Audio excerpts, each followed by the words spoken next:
of Philadelphia. I'm Bruce Buffer. It's time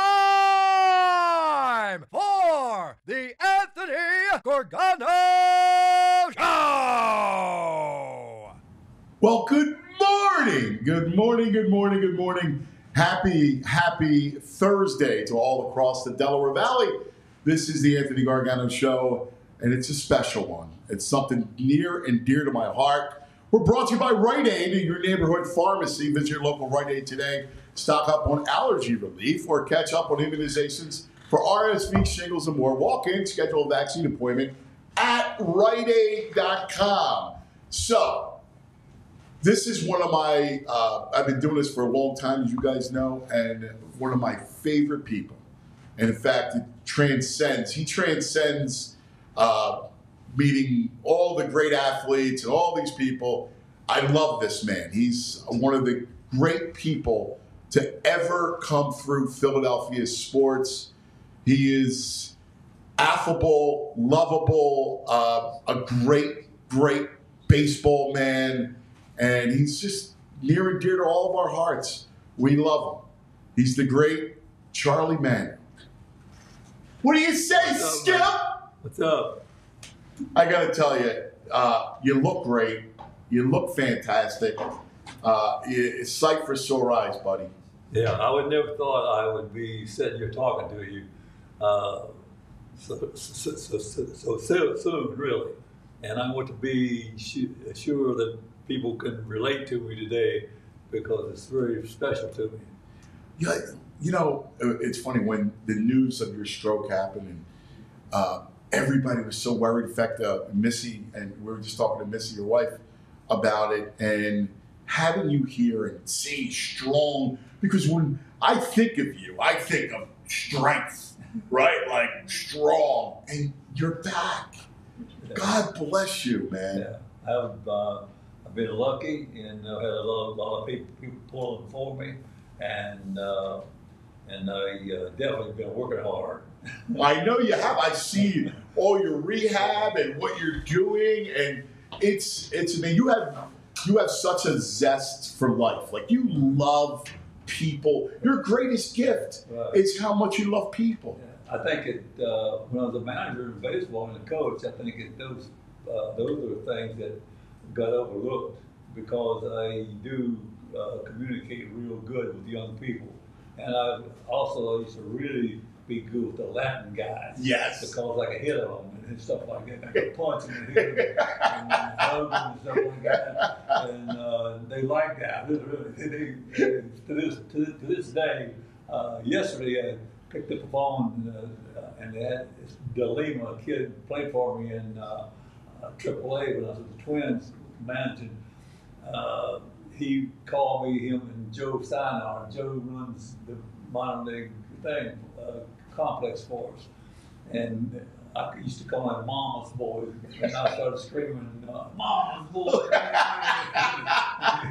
And they were all these people were evidently within the room, and they were started laughing and hollering and hollering my name and stuff like that. So, that's fantastic. Yeah. That's fantastic. Like, you know, it's funny, you have that gift because you love to be around people. I was thinking about this the other day, that you and I and Glenn Macdown, we would do a show, and it was the greatest. We were at Ponzio's Diner, still one of your favorites, and people would come and line up. Yeah. How about it? Like, the diner would be packed with people, and you spent the show was probably an hour or two, whatever it was, and you would stay for another 3 hours just signing autographs and talking to people. Yeah, I've always looked at it as I've always communicated real good with people, and I think the family background I had. I was the oldest boy, and I used to have to. We had 12 kids, and 2 of them would go. My mom, my 2 sisters would go to church with my dad and my mom. And I'd have to babysit them when I was about 7 or 8 years old. If I didn't do it right, my dad would come home and give me a whipping. So You know, like, and my brothers and sisters, all of them used to follow me around. You know, wherever I go, they'd want to go. When they was little, they would cry where they couldn't go with me and things.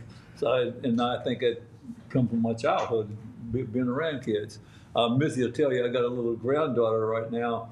Her other grandfather is Pat Borders. Oh, Pat Borders, yeah, for the Blue Jays. And they named her Charlotte, but they call her Charlie.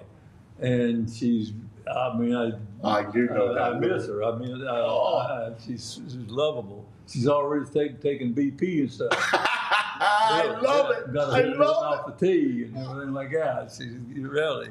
Little Charlie, yeah, God bless her. Oh my God. That's also the beautiful thing about life. You know, people sometimes it's hard for people to really get to know you sometimes in the profession that you're in. So therefore, you know, like they don't really know who you are. But I've always known myself. I mean, I've grown up with my dad. You know, like when he committed suicide, you know, like it would hurt me. I mean, sure. Still today it hurts me because I loved him. And, like he was my father. And I was thinking. I think where I grew up was very, in some ways, was who I am today. Well, you always kept, you know, I think growing up in rural Virginia, the way you did, and during that time period. Right. You've always been grounded that way. Like right. you at the height of winning and success, and right. you know, here you are, a big leaguer, and yeah. you were a big leaguer right. going to Japan, and you're a big name, and in Major League Baseball, you never like took that, and it never. Right. You always realized that the game is all about the people. You're right. I love the game, and I felt like when I come to the fans parts of it, I like for somebody to yell and pull for me. Yeah. I love it when there's nothing more. Someone probably can't even, when you hit a home run in a full ballpark and things, something like that. It's hard. The feeling is hard to explain, really. I can't imagine it, and especially now at Citizens Bank Park, and really the renaissance of Phillies baseball began with you, right. And it's continued throughout this to today. And right. like you see the crowds, like you must get chills. Yeah. People singing and dancing, and God, when they announce right. you're there, they show you on the screen. Right. People roar. It's really a sight to behold. Right. I look at our team today, and the players that now that I'm older and everything like that, and I think to myself, I think I'd like to be playing with this team because you know like. Who I am and things like that, and how I looked at the game, I think it actually it's never been revealed in baseball, right? Seriously. And I love the game that much. Well, yeah, I can imagine you perfect fitting in with this team. I mean, Bryce. It starts with Bryce, right? Like the other day, when Suarez was on the mound for the Padres. And it's 3-1, bottom of the eighth. Schwarber, it's amazing because it's June. Hitting season, as you would say, goes yard. Now it's 3-2. Suarez in the game. And Bryce leads off, and he knows he has to get on base. And how clutch. And he's such a ball player that I know how much. I remember when we got him and we took him over to Machado, how excited you were about Bryce Harper. Yeah, I've always liked him. Ever since I first seen him in Washington. I remember Chase Utley telling me he would watch Bryce when he was young, and he run every ball out and everything like that. Chase said we'll grade him 2 years from now, and he's been ever improving his game ever since then. Wow! Yeah. Wow! That's awesome. That's fantastic. Yeah. Let's do this, and I want to. We're going to have a fun show. I want to tackle a bunch of things. I want to talk about you. I want to talk about old-time baseball, Willie Mays, right? Then I would love to kind of get into 08, right? We'll talk about 08 and the whole thing, and then we'll talk about the current team. But let's begin. And by the way, it's we're popping off. We got a taste. I got Missy The Olipop. Did you like the Olipop, Missy? Yeah, I'm okay. You go with it? Good. It's popping off Olipop. Find your favorite Olipop flavor at your nearest Wawa. So let's start off with your career. Yeah. Because I love this story of you. People don't realize that you were a great athlete. You were a football player. You were a basketball player. In fact, you snuck to play football. Right. Because your dad didn't want you to play football. Right, yeah. And you got whoopings because of that.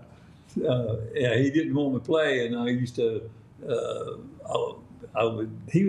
father was, usually he was gone a while because he was a preacher, and he's one of these guys that went visiting in the community and everything like that. That gave me some time after school to go practice. So he didn't know how good I was or nothing like that, or how much someone liked to play and things, all that, really. I remember... he wasn't a sports fan, right? No, but you know what? I'll tell you a story. I just happened to think about it when you said Willie Mays. Mickey Mantle hit a longest home run in baseball off Chuck Stobbs, the old Washington Stadium, 565 feet. Oh my God! And my dad usually liked to argue with me, and he always tried to win. And he told me one day when I was telling him about the home run Mantle hit, and he told me, he says, he's not as good as Willie Mays. Oh, are you serious? That's great. So that's how I learned, really, I started to find out who Willie Mays was. And really? Willie Mays, to me, I can say it, I've been saying it my whole baseball career. He is the best player in baseball. He's the best player in baseball. He was not the best hitter in baseball. Right. But overall, all-around player. I got to put, I love Ted Williams. Yeah. But at the same time, I don't want to cheat Hank Aaron. So the two best hitters in baseball I've ever seen is Hank Aaron and Ted Williams. Was Willie, what made Willie so special? I mean, it was amazing, the amount of gold gloves and the athletic ability. And fastest guy on the field, best arm on the field, best defensive player on the field, best runner on the field, and a great hitter. I mean, that's what made him the best. You put him on the field when he was young, and also just how he played. He brought energy to the game, life, a lot of how way he ran, stuff like that, and the way he went about things, and the way he hustled and things, really. Well, I was watching a couple of the great catches, all the stuff since he passed away. You see it everywhere, and you're going back and those metal walls, and he's fearless, right? Like his jumping. It's amazing how high he jumped. Right. And it's not like today you got the best footwear, right? The cleats are great, like the walls are padded, right? Like back then you're going into like a pit, and here he is running full screen, leaping in the air. He's incredible. I think what people can't really understand how far he ran to catch that ball. Yeah. He was over like in left center field. And he ran a long ways to catch that ball. Did you ever? I'm sure you met him, right? Like, what's some of the interaction that you had with him? Right. Yeah. He'd make you laugh. He was always happy. Yeah. Yeah. He loved the game. You could tell it just by being around him, just looking at him and how he carried himself. So, if you said Willie Mays is the greatest all-around baseball player? He's the best all-around player I ever seen. Who would be your second? Whew. That would really be hard because I've seen some great ones, but he's definitely tops. I love the story, and you're going to have to tell it again. I'm sorry about with Ted Williams and being at the bar like these interaction with these great players. Like you've spanned. from Willie Mays and Ted Williams to Bryce Harper. Right, yeah, right. I like to say this before, like, things that enter my mind sometime when I talk. And I would like to tell you this. One of the greatest things that I ever, I'll remember it to the day I die, was when I'm up in the Cooperstown, and we kind of, the program is over, and everybody's sitting outside, all our famous players and stuff, and they're eating and drinking and everything like that. And I'm standing on this balcony. Eddie Murray hauled up to me and said, "Come on down here, Charlie. We're going to talk about hitting now." Oh my God! Really? Yeah, I remember. I'll tell you, I will never forget that. Wow, that's so cool. You love it, but you love. The greatest is tell the story about the bar. That you're in the hotel bar and it's Ted Williams and you're talking about hitting. Yeah, we talked about hitting, and we arguing about. He says the top hand is a more important hand than the swing, and I said the bottom hand has the same effect to your swing. I said the bottom hand is what starts your swings and everything like that. And I said, and the top hand drives from your weight shift and you bounce and rhythm, drives the ball. And I said, yeah, it does with power. It lends power to your swing or gives power to your swing. But your bottom hand is what creates the at-bat angle where you reach the ball and stuff like that. And we was arguing, and he got loud. He used to cuss and stuff like that. And this woman, we had a little pad down, like you got like that, like a lunch pad or something for home plate. And she stepped at him, and he pushed her. Now she almost fell down. Like, and he said, "Don't be stepping on our damn home plate when we're talking." That's awesome. And I remember it. That's fantastic. Listen up, but 2 or 3 years after that, maybe 3 or 4 or something, whatever. But they're having the Legends at the park in Boston. They're going to getting ready to play the All-Star game. The next day, Cleveland was playing there, and he went out in the outfield. They went in the outfield and was taking all these pictures. I kind of walked out there and was listening to them, but they had all the veteran Hall of Fame guys and everything. We was in the wheelchair. And he's talking about hitting. He was talking to Tony Gwynn and him about hitting. And I walked back to the dugout, and when they were through, this guy he was in a wheelchair, and a guy kind of almost rolled his wheelchair over the mount, and he saw me over in the dugout. And he points for my leg. He says, he tells the guy, push the wheelchair. He says, "Go over. I got to meet that bush ligger over." and they push him by me. He looks at me. And when I shook his hand, they were like, and he says, "What about that bottom hand?" And I said, "You don't believe it?" And he says, "You know what? Yes, I do." Oh, are you serious? Actually, he wrote his last book. He wrote. He talked on about how important the bottom hand was, but he didn't put my name beside of it. That's a violation, Skip. Come on, man. He owes you. You were right in the argument. Yeah, I remember the first time I met him was in spring training in Winter Haven when he was the Red Sox. Sure.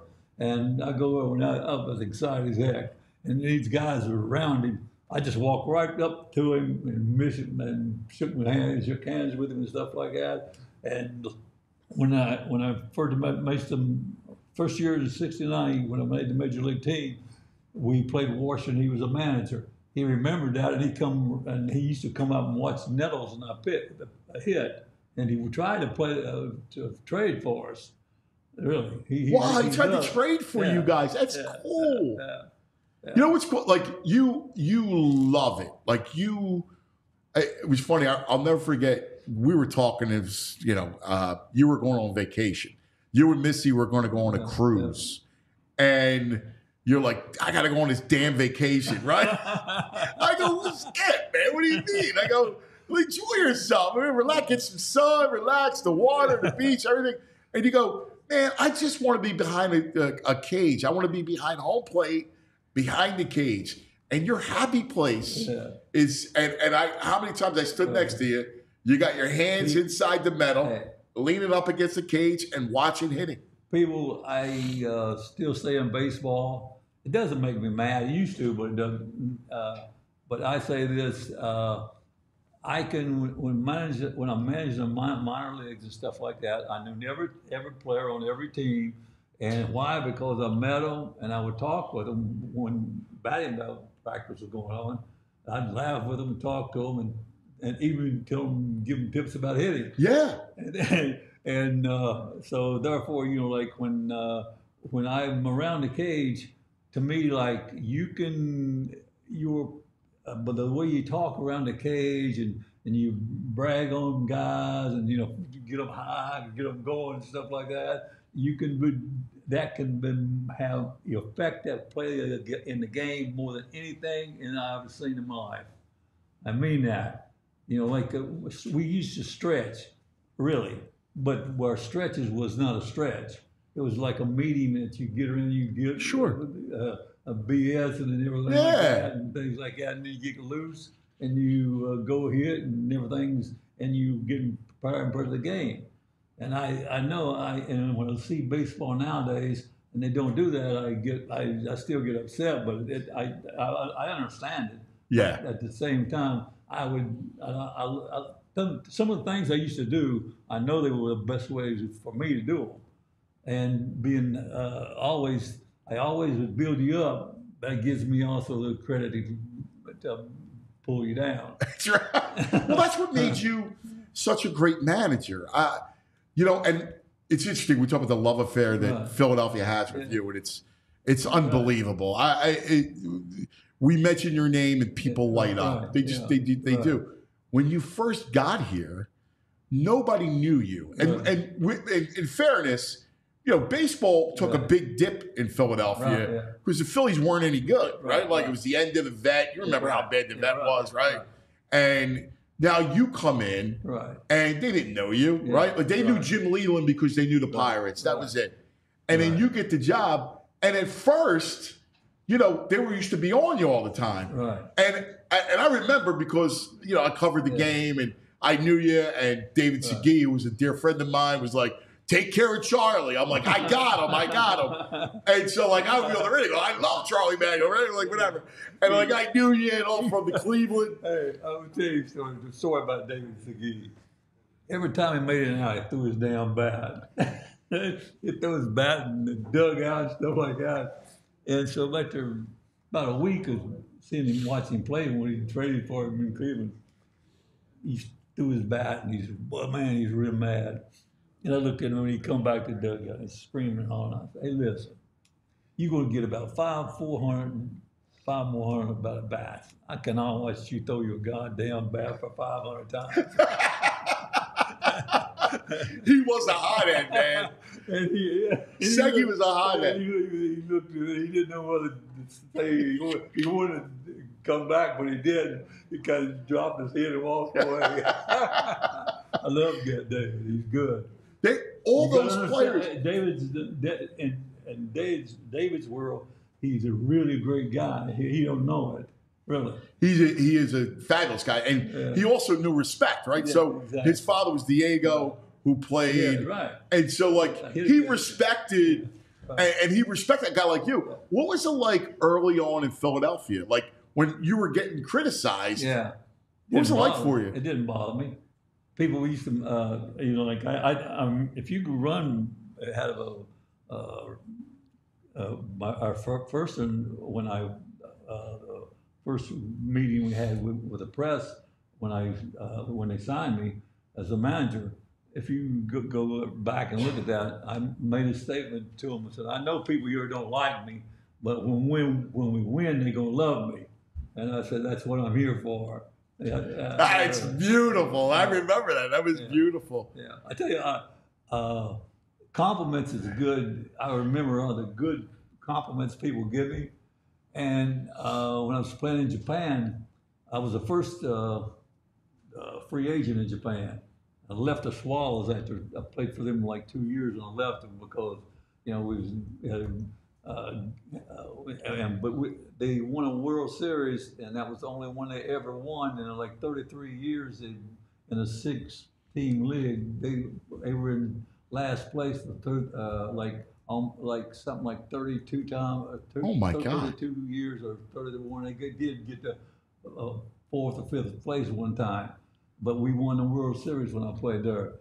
And I had some problems, and so became a free agent, and I went to Kendrick's Buffaloes, and they won there. But when I went to the Buffaloes, Swallows was struggling, and they had a star player named Osugi, and he was a first baseman, big guy, good player. And he came out on Yaku Baseball News one night, and he said in Japanese, he says, "We miss Charlie Manuel. We miss Charlie Manuel," his mouth and his holler and his scream and his laughter and stuff like that. That's awesome. That's awesome. You know, and it's so perfect because that's what you bring. You bring life to the clubhouse, right? When people listen, I mean, when you spend a lifetime like you have in the game, you know the game inside and out. Right. That's not the thing. It's how you teach, right? What kind of clubhouse that you set an atmosphere that allowed them to flourish, right? Like you know, like you could go break you and Jimmy or you and Shane. Like you used to get Victorino going all the time. Yeah, Victor. I had to get on Victorino every day. He was he was like a June bug. He's flying everywhere. He'd come back and be talking the games in a serious time in the game. He'd be talking about the guy selling popcorn up in the stands, stuff like that. So what the hell is he doing? I mean, when you thinking about that, man, think about the game. Think about the game. That's fantastic. All right, let's take a quick 2-minute break. We'll come right back. It's our ode to Charlie, our favorite baseball hero, Charlie Manuel. JP, what do you got for us, buddy? Yeah, that's right, guys. Love the stories, by the way, Skip. Absolutely love the stories. Guys, let's talk real quick about Mortgage CS because, guys, it is house buying season, all right? And obviously, we're all a little scared about housing pricing. We're all a little scared about interest rates. But with Mortgage CS, we want to make you feel comfortable, all right? So it may be news to you but the mortgage company you choose is more important than ever. Even if you're already in that market, you can explore your options with Mortgage CS. This is home financing, ladies and gentlemen, not a marriage. You may be shocked how much money you could be saving. Mortgage CS is an independent mortgage broker located right here in Philadelphia, and that's what we love the most, right? Because we love supporting local, and that's what Mortgage CS is doing here for us. And Ben and Alec, the CEOs over at Mortgage CS, they're fantastic, not only fantastic at what they do with mortgages, but they're the best Philly sports fans that we know as well. Right now, at the bottom left of your screen, you can see the cell phone number for Ben. That's 267-391-7425. Text them right now. You can get some advice about home buying, or hey, ask them their favorite Charlie Manuel memory. I'm sure they'll respond right back to you. All right. There's a reason people win with Mortgage CS. So call or text Ben again at 267-391-7425, and you can see for yourself. Or if you're more of a digital person like myself, you can head over to mortgagecs.com/PHLY. Check them out and view their over 370 5-star reviews. So don't take it from me. Take it from over the 370 people that feel the same way that I do as well. Again, that's mortgagecs.com/PHLY. And then, of course, ladies and gentlemen, let's also talk about Game Time. All right, because we have a great weekend series here against the Diamondbacks. I know everyone's talking about a little bit of revenge, but you guys can witness it for yourselves. All right. So, guys, reason why I love Game Time, ticket buying is stressful these days, right? You go on to some of the other competitors, you look at some of these tickets, you don't even know where these seats are. You hit the checkout page, there's a bunch of hidden fees, and you're wondering, what am I buying here? This is a house or these tickets? So that's where that's where Game Time comes into play, right? Because not only can you see your seats before you buy, but you'll see all the fees that you'll be paying right before that checkout page. And that's the best part about it. It's a free app. You can download it right now on the Apple Store or Play Store, whatever you have. You can download it. You can find out what the convenient ticket buying process is through Game Time. Alrighty. And the best part, and listen, with Game Time as well, it's just a great, fantastic app right now. And then you can find all your best tickets. I'll be using it for last minute ticket buying. We got the bachelor party going next week. I'm sorry, in 2 weeks. I'm super excited for that. So I'm telling the guys, we're going to go on Game Time. We're going to use Game Time because it's a convenient app. And listen, we need tickets. We need tickets for these games, all right? So download the app right now. Check out some of the tickets for not only the baseball game this weekend, but maybe some of the concerts you may be interested in as well. And as always, we got you covered with that promo code, because if you create an account here today through Game Time app and use the promo code PHLY, it'll get you $20 off your first purchase. Again, PHLY, get you $20 off your first purchase. Terms apply. Again, create an account, redeem the code, and then, guys, enjoy some convenient ticket buying here today, cuz. All right, thanks, JP. Big story is, of course, the Fightins and the Skip, and that's presented by TrueMark Financial Credit Union. Check out TrueMark.com/PHLY. Stop at your local branch to learn more about the credit union difference at TrueMark Financial today. More of our conversation with the great Charlie Manuel. So, Skip, you come to Philadelphia, and when did you realize that, you know what, we're going to be able to win here? When did you realize that you felt it? And, of course, you made sure that you brought Tommy here as a bridge, your other adopted son. Yeah, actually, when I first came over to Philly, I worked in the minor leagues, and I got to see all of our players, and we had Utley, we had Myers, we had Matson, we had Ryan Howard. Ryan Howard. We had Chooch. We had all these guys down there, and players that I liked, and I thought, when I watched the Phillies play, I always felt like they definitely needed relief pitching, and they needed another starter or two. And I thought to myself, well, Matson can he could hit one of those roles. And then I want to say like in May or June, when Cole Hamel was supposed to pitched in Lakewood, the first game he pitched, 7 innings, I thought he was ready for the big leagues right then. And I knew he was going to. I could tell you right now, Cole was going to be a winner because he's smooth and he had it, and he was. He had good flight in him too. Remember, he got to a fight, some bar fight or whatever. He's picking up, and I always remember thinking, I love this kid because he's got great stuff. Lefty, threw hard for lefty, but he also had a lot of fight in him. Like the kid had fight in him. Right. Yeah, but then I remember Bo was managing the Phillies, and when I looked at his team, I knew that they needed him pitching in both categories, bullpen and the starters. So field-wise, they had a pretty good team. They had Bobby Abreu, they had Pat Burrell. Yeah. And of course, we had Utley in the minor leagues too coming. I don't want to leave Utley out.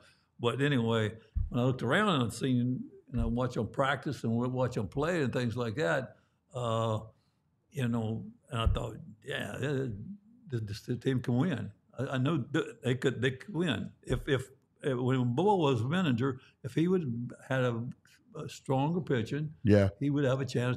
We had a chance to win, really. And when you win, that takes care of everything. Yeah. So I got t-shirts out like winning takes care of everything. That's right. Really, baseball for me has been I don't know, it's been timing and what it is, but my career, the way it's PHLY, how it started and how it ended was great for me.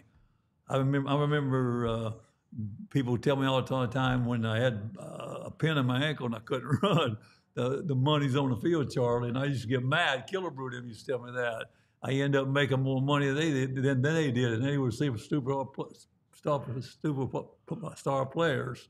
So, really, how you look at it is where it goes. But you got to be I got a lot of faith in my ability to project remember I was about to bring this up. You're always right about players. I want to tell you something. Somebody said, remember one time Pat Gillick made a statement to me, like I was telling somebody I could help hit him because I wanted to get him. And he says, well, if you can hit, you can hit. I said, nah, bullshit. I said, so you're telling me you don't believe in teaching some guy how to hit the ball? And in the minor leagues for 10 years, that's what I did. Yes. That's how I got to the big leagues. Yes. I got to big leagues by teaching somebody who wanted to hit the hit, really. Well, you always had an eye for players. We've, over the years, last 20 years, you and I have been talking, and there's been a million players. So you go, watch this kid, and you might see something in Hitchener's swing, approach, and you get the fix, and all of a sudden, that kid who did nothing, all of a sudden is on a tear, and it goes back to that. I'm surprised Gillick would say that. I remember him saying that. I thought to myself, but Jesus Christ, don't tell me you can't. We were doing it every year. Sure. No, look what you did when you were in Minnesota. The best thing about it, Anthony, was I got to hit with them. Yeah, you loved it. You loved it. I used to take BP with in my team, man. That's the only reason I wanted to be a manager. Keeps you around the game. Well, what was the team when you managed? I guess it was the Twins in the Twins organization. Yeah, you were managing in Wisconsin. Yeah, and you had that amazing comeback. Yeah, right. We started the season like 9-27, and we were like at one time we was like 20-some games out of first place. Appleton was in first place.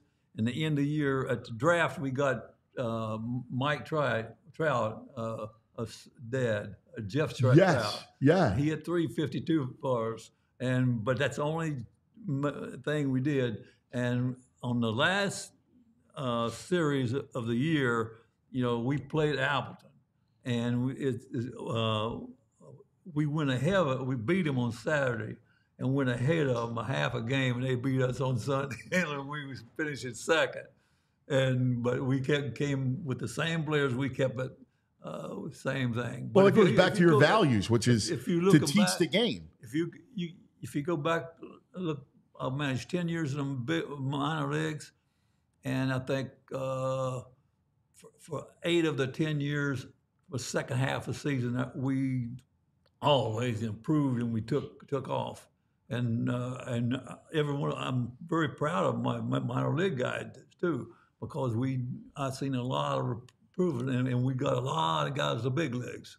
Well, and then when you're in Cleveland, you are the hitting coach of that epic. That was one of the greatest teams ever, the greatest lineups ever, right? I mean, you had Tommy, Manny Ramirez, Kenny Lofton, Albert Bell, Eddie Murray, Sandy Alomar, Robbie Alomar, Robbie, and we had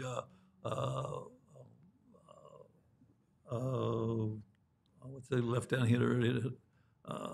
Paul Sorrento hit third. Paul Sorrento, Stuff like that. But also on that one team, we had 8 300 hitters that had over 400 some at bats. We had 8 players. We had guys sitting on the bench like Giles Burnitz and Jeremy Burnitz. That's right. We saw him on the bench. Winfield and these guys. And hey, let me tell you something. We don't win nothing if we couldn't hit. Well, and they were your guys, right? Like they were like Albert Bell. And I remember being around that team. Yeah.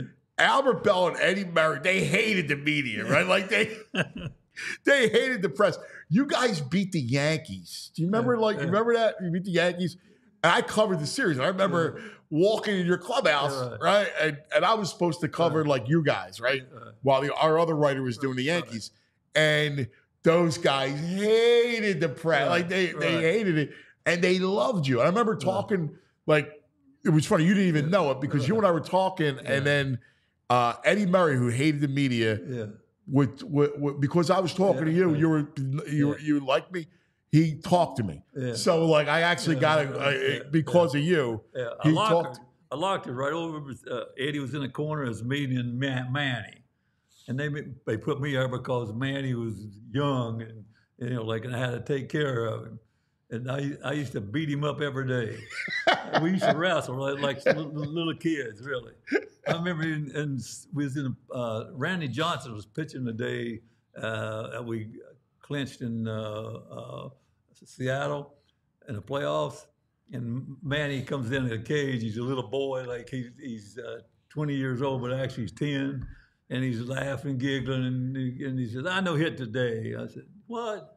He says, "Nah, I no hit today. I don't want to hit today." I said, "You're going to hit." He said, "No, no, I'm not, Poppy." And I grabbed him and threw him down, was holding him down. "You're going to hit, aren't you?" hey, really. You know what was funny about that was? I got older and Manny got stronger,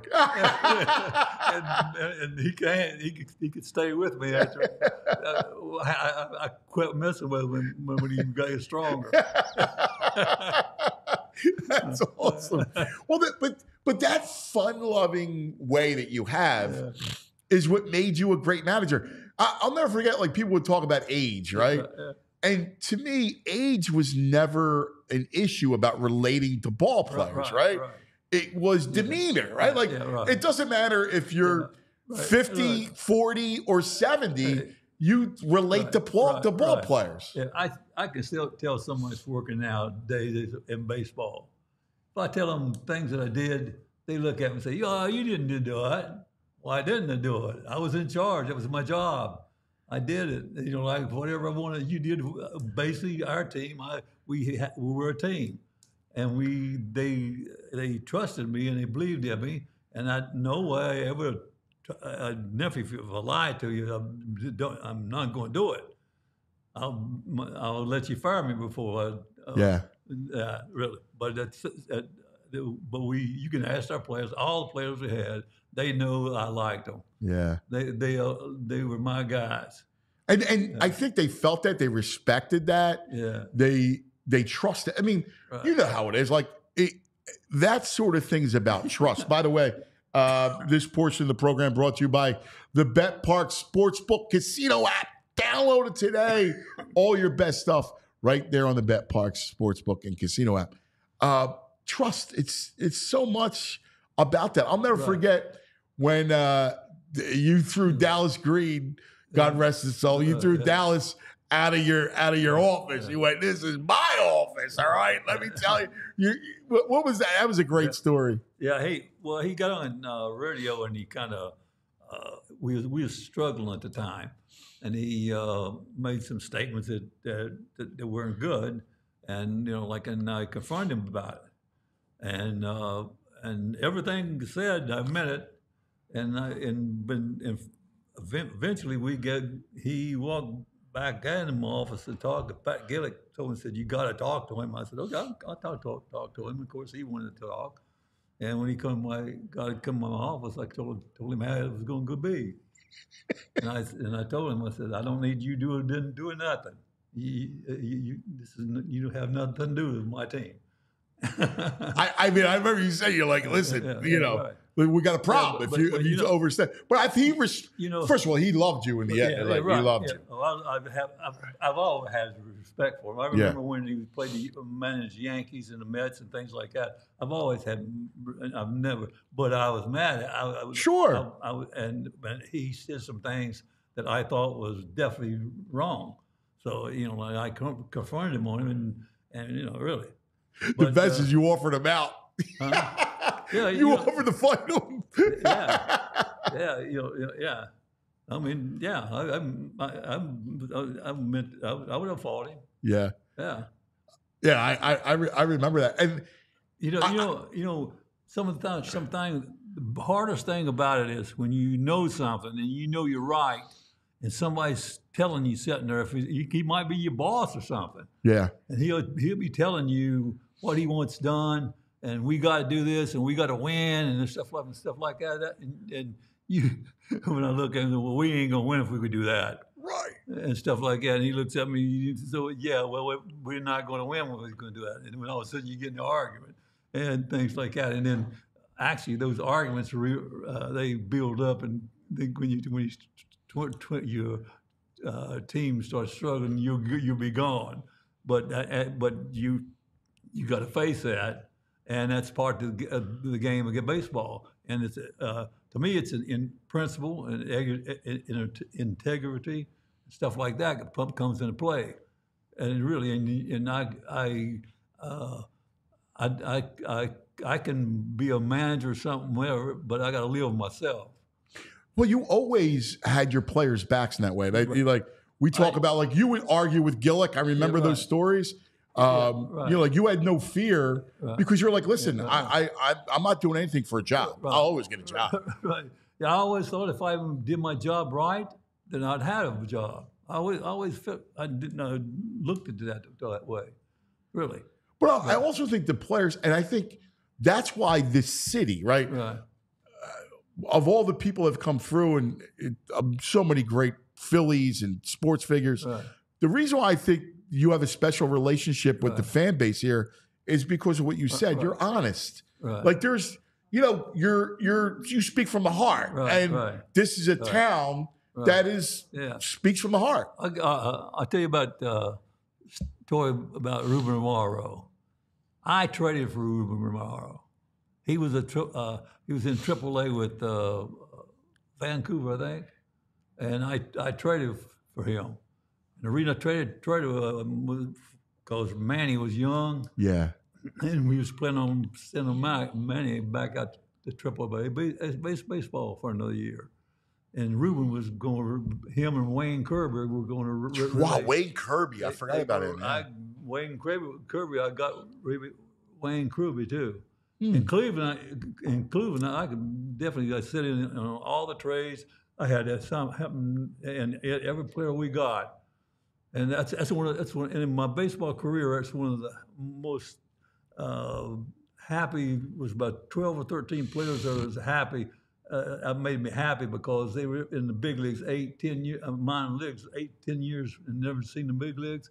All of a sudden, they get to the big leagues and they stay like 8-10 years, get major league pension and things like that. That's fantastic. Kirby was one of those guys. Wow. I took Wayne Kirby. I took him. He'll tell you. I'm bragging, but I'm not meaning me. But I took Wayne Kirby, and he couldn't hit nothing. And then all of a sudden, he's hitting 340, 350 in triple, and he's got triples, even hit 15, 6 home runs. I remember it. All of a sudden, he started to be able to hit home runs. He had some pop in it. Yeah. Well, it goes, also the GM, John, who's the GM with the Indians? John Hart. And I remember how much he always asked your opinion. Yeah, right. He would always run stuff by you. We get when Ruben, when he joined our team, I used to work out. I'd go to the ball. He's a switch hitter. He was the 24th or 25th fifth guy on our team. Sure, yeah. I'd go with him, especially on the road.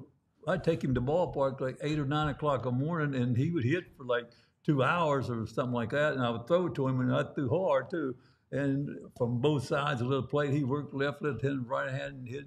He didn't get to play much, but when he did, he won 3 or 4 games for us when he got to play, really, and which was good. Yes.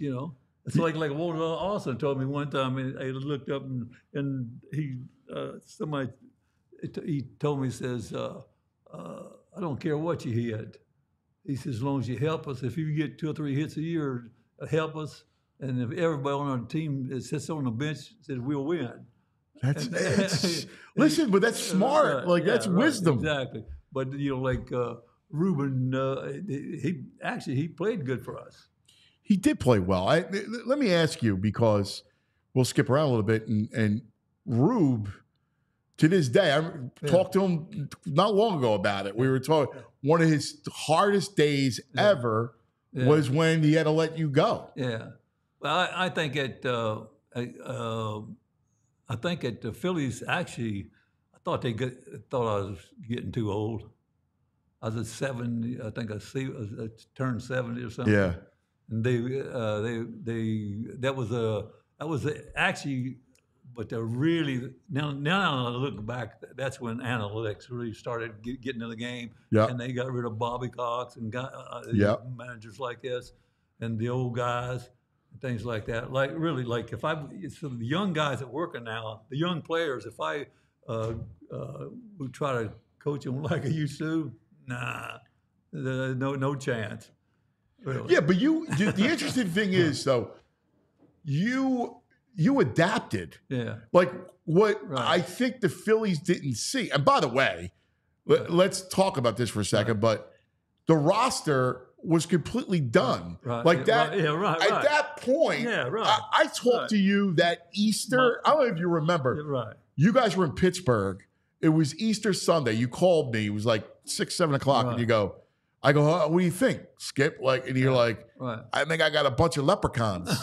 Yeah, right. You're right. That was Ben Revere playing center field, right? Ben Revere. Exactly, like when they acquired Ben Revere, we were looking for a bat, and I said, Ben Revere. You go, I think he's going to be a 4th or 5th outfielder. Right. And he winds up having to start for you. Exactly. Like you had no power. It's a shame, but that's when. Ryan Howard had the infection in his calf and his leg, and you guys were. It wasn't your fault, right? Yeah. But I think if they look at it, I was 70 years old, but somebody did it.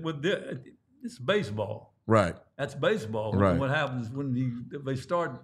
They ain't going to fire somebody out of front office.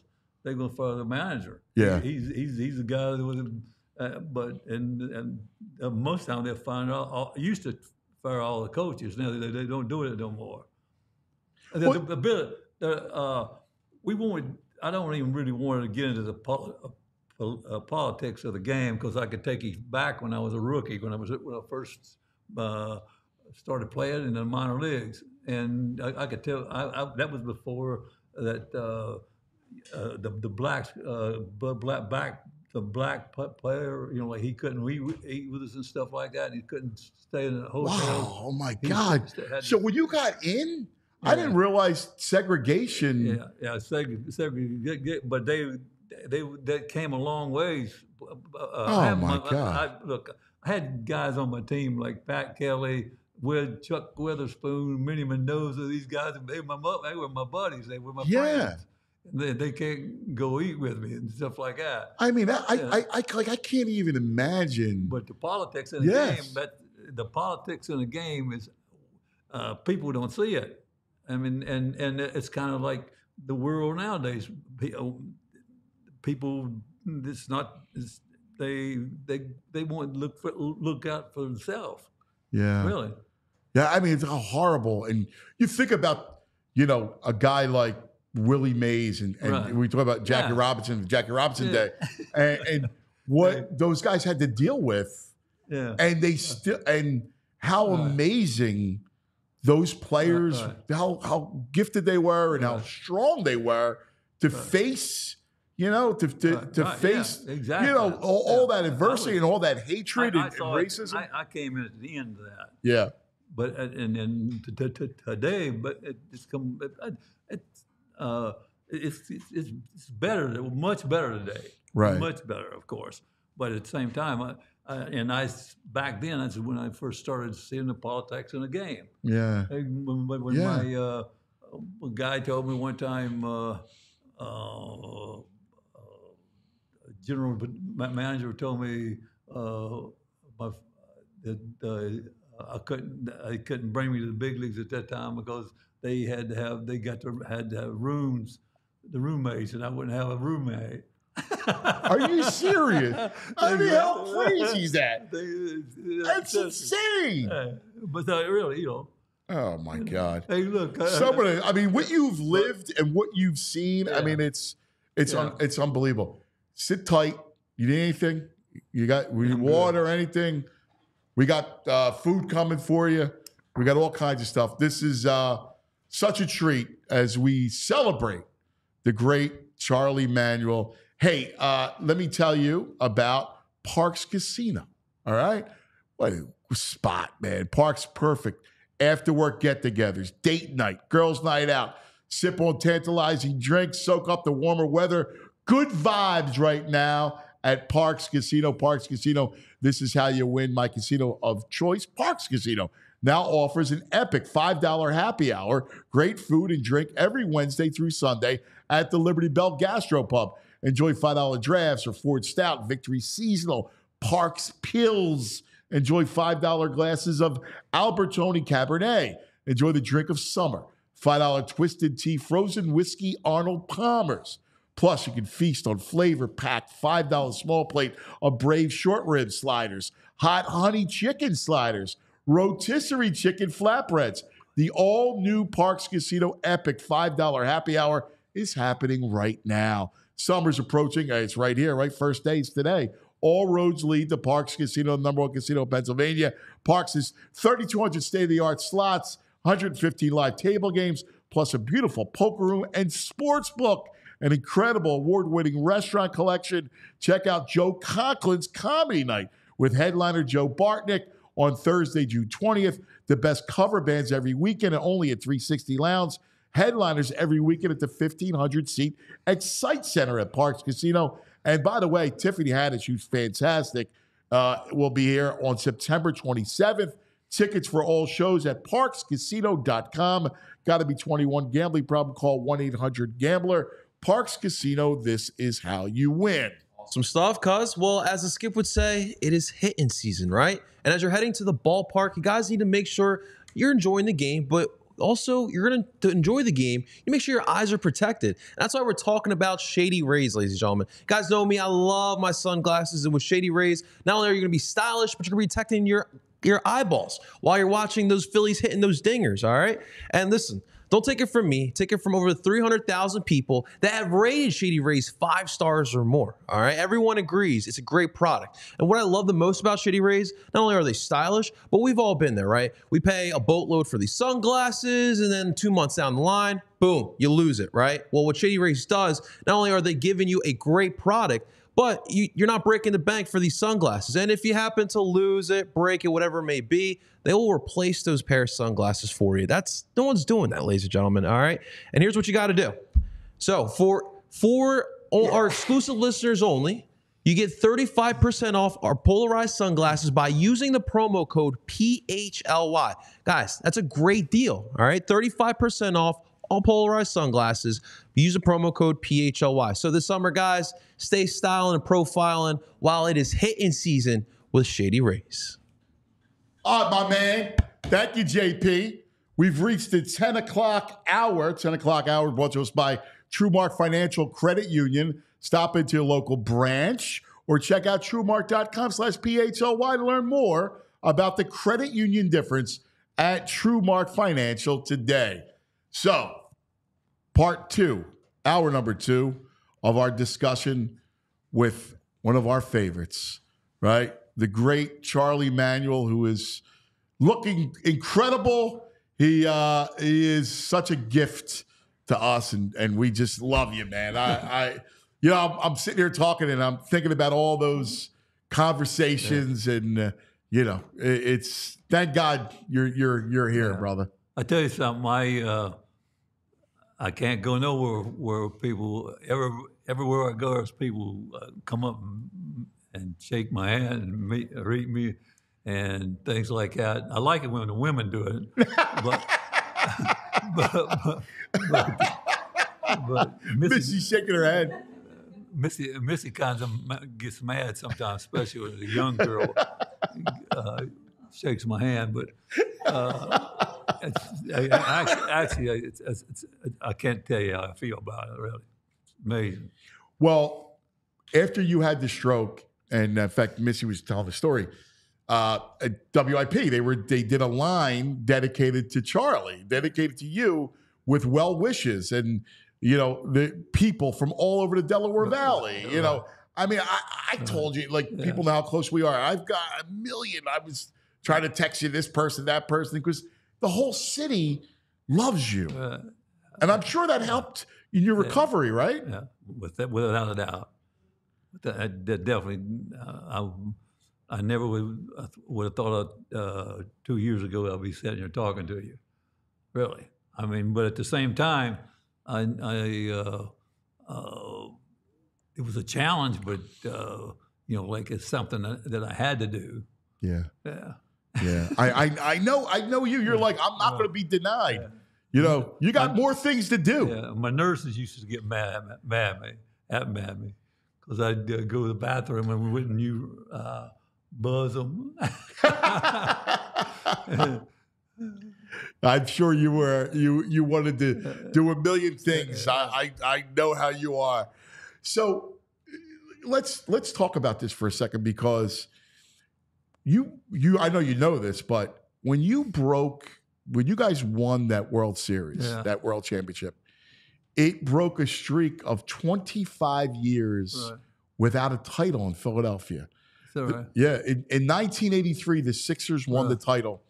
And then Sixers, Flyers, Eagles, and Phillies when it combined 100 seasons before you won. And so, that run was so special because no one had experienced winning in forever. A whole generation didn't know anything about winning. Right. Yeah. Well, when I think back, 208 was great for our city and me and our team and all the players. But also, when I really think about it, I think we could won a couple more. Yeah. Yeah. But it's hard to explain. It's hard to get there, but it's hard to win too. Well, it's the lesson of baseball, right? I mean, exactly. You look at the Braves, you look at the Phillies last year, right? Here we are, we're up 3-2 against Arizona. Yeah. We're coming back to Citizens Bank Park where we don't lose. Right, exactly. And the bats, just go quiet. That's baseball. God's got us. Yeah. The gods got us in 2011, right? 2011 was the year I still can't believe that we lost. And I think you and I were on the phone for 2 hours after next day of after Game 5, the 1-0 game, because Ibanez hit that ball. That should have been gone. That game will always linger with me, really. But also when it was Cleveland, the one we lost in Miami, that might have been a rough one. Yeah, that was when you were with the Indians. You lost that game to Miami. I still can't believe that team. That's a tough one. Yeah. But that was actually for me. I always wanted to beat the Yankees in 2009. That was the one I wanted, big time. Because what happened in 2009, right? In that series, Pedro was sick. He got sick. Right. Actually, the only thing that we could do different in that game, when I think about it, back when Matsuka was hitting the bases loaded, I could have gone and bought half in the game, but if you look, Matsu was hitting the left-hand pitchers over 400 against left-hand pitchers. Yeah. And and I thought that my option was, instead of putting a rookie in, would be Pedro's my guy, and he give up a triple or double, scored 3 runs. That was a big hit in the game. That's right, and he was actually gutting through it too. He was close to having a really epic performance. Yeah. We played. We had mistakes in the outfield in a couple of those games. One was playing the Giants that year. You wouldn't. Ibanez. But we had Also, we had Ben Francisco. Ben Francisco, yes. I felt like a ball when hit in Yankee Stadium. Jeter hit, and no one in the last game he was playing.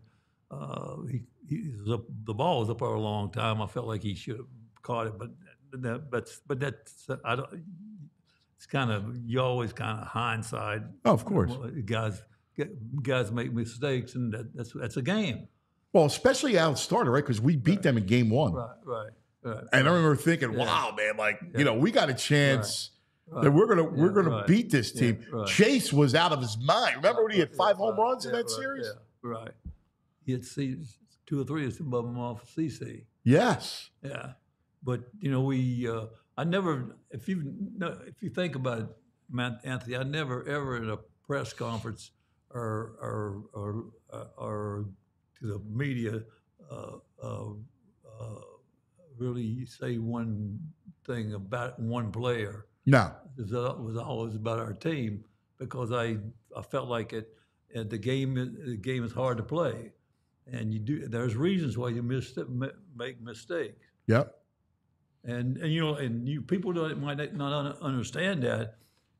You and I would say, well, he should have caught that ball easy, but sometimes fear of failures it creeps upon you. It's hard to explain. It's like me telling you, well, how good I am, but the player does the playing. Yes. And it's like Bryce Harper could hit 3 home runs in one game or 4 home runs in one game. Next day, he might strike out 4 times. Now you answer me now. How good is this stats? Yeah. Really? Yeah. I mean, seriously, if you stop and think about it, stats are overrated. When the analytics that they in baseball, I definitely am not against them because with the information they give you on hitters and the pitchers and the defense, things like that. Oh, I'm definitely 100% for that. I would love to have that. But at the same time, too, I think that that manager sits in a dugout. He's got more heart and more focus on the game than any stat. Look. Yeah, because you're reading the atmosphere, right? Like you're reading the situation. Like what the stat doesn't come into play is, hey, look, my guy's been struggling, or my guy's on a tear, or this guy has had great success against lefties over the last week. Because baseball is such a streak game, right? Like guys will go on tears, and you got to ride that. And they also profile. Like you've always used analytics. Like I'll never forget the Matt Stairs. Right. Like you knew he profiled against Broxton. Perfect. It's a low fastball pitcher and a low fastball hitter.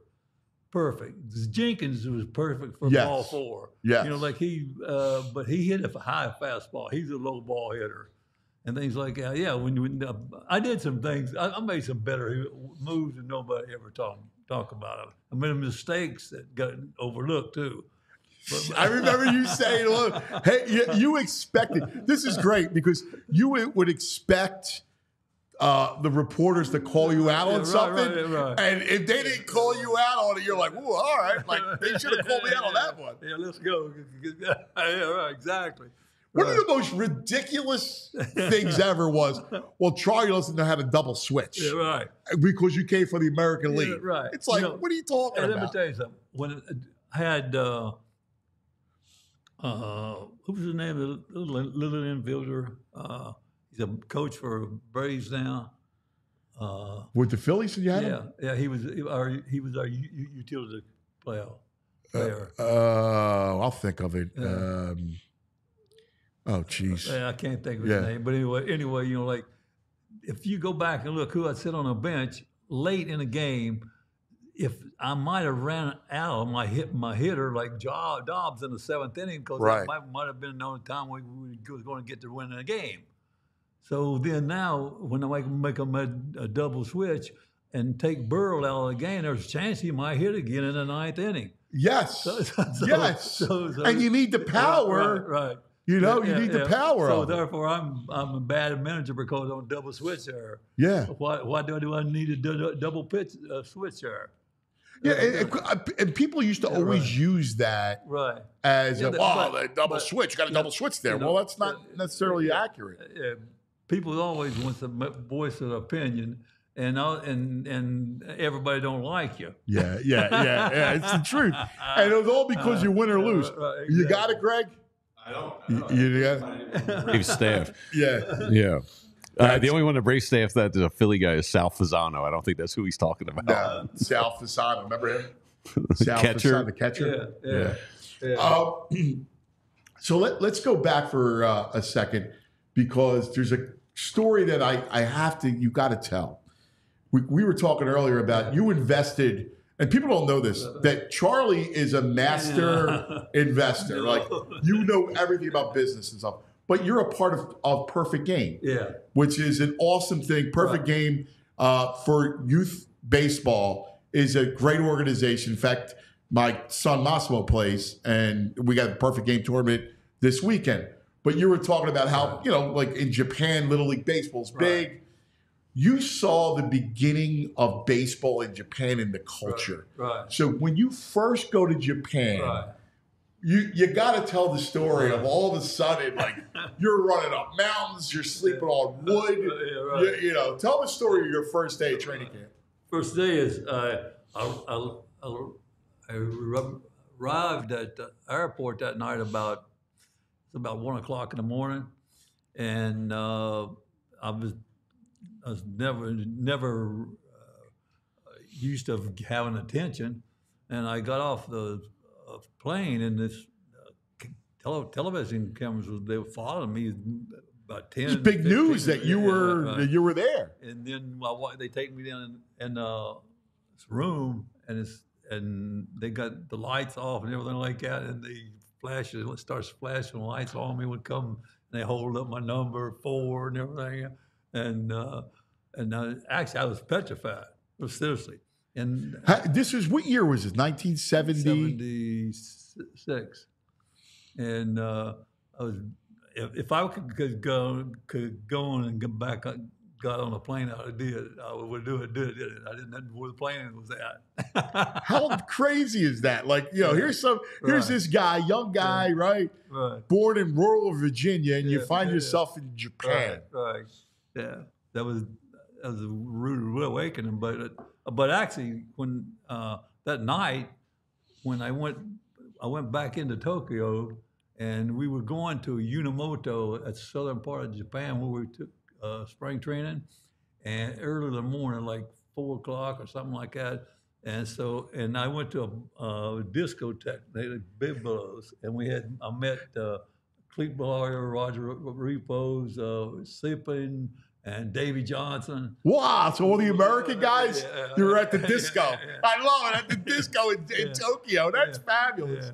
And actually, then we, about 4 o'clock or something like that, we got on a plane and flew to Yunemoto, and 6 o'clock we was we get to the hotel, and they tell us to get dressed. We were going on a walk, and we walked about 5 miles, come back, and put my uniform on to get dressed, and things like that. And we had this pink and white minibus waiting for us outside, and I said, I asked Roger Reachpose, I said, where are we going? He said, we're going up where we take up on the field. It's on kind of side of a mountain. I go, yeah, really? So I got on the bus, and they stop right in the middle of town, and then you see these steps. It's like long. I go, Jesus Christ. We got off the bus, and they started walking those steps. Oh my God! You know how many steps I got? How many? 38. There's about 150 or something, or more maybe. Oh my God! You had to walk all the way up to the field like that? And they were laughing. The Japanese players,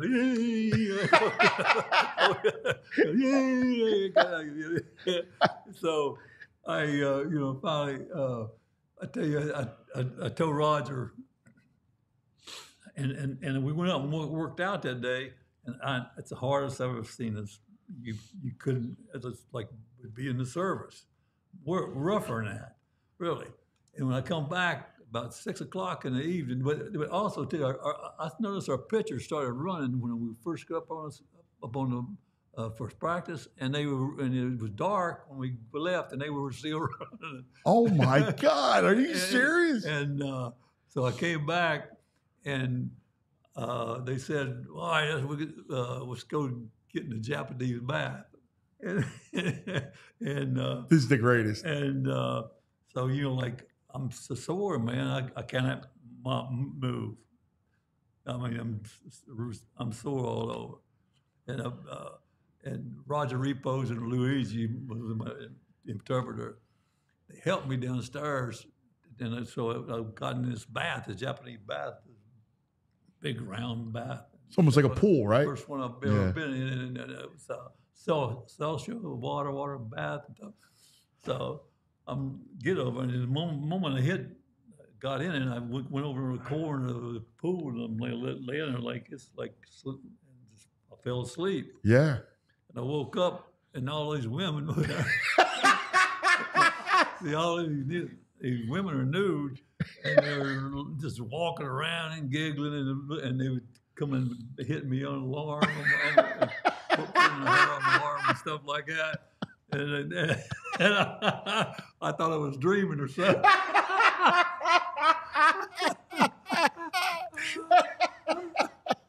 Here they are. Well, it probably never saw a guy like you with big muscles walking around. And you're waking up and you're going, oh my God, there's 20 naked women in this pool. Oh, you thought you were dreaming. That's that's fantastic. One of the other great stories from Japan, which I think taught you a lot about your love of baseball, was Sadahara O, who was this legendary home run hitter in Japan. Right. And the first time you play him, it snowed out. Yeah, what was it? What was that story? He taught me a lesson. Really, I mean, you talk about somebody learning something. He taught me a very important lesson on how to play the game and want to be in there all the time. We left Unamoto headed to Nagasaki, and on a bus, and it took us about 2 hours to get there, and it was snowing all night. I mean, and we got there, and we went to bed early, about 2 or 3 o'clock in the morning. And we got up and I thought to myself, "There's no way we're gonna play. We're gonna get off a day off and things like this." And an interpreter came in there about 6 o'clock in the morning. We said, let's go. We gotta go. Go where? He said, we're going to the ballpark. I said, we ain't going to the damn ballpark. Yeah, you're like, there's no way in the world. We're used to in the United States. We don't play in weather like this. It's still snowing outside.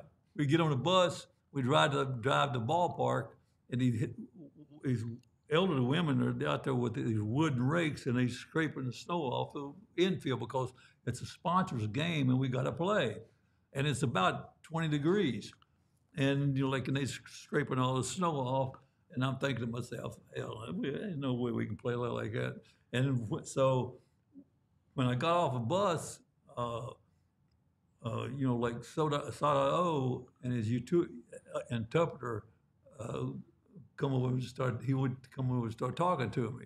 And he was still talking to me in Japanese, and he asked me how I was doing and things like that, and asked me what a Yankee and stuff like that.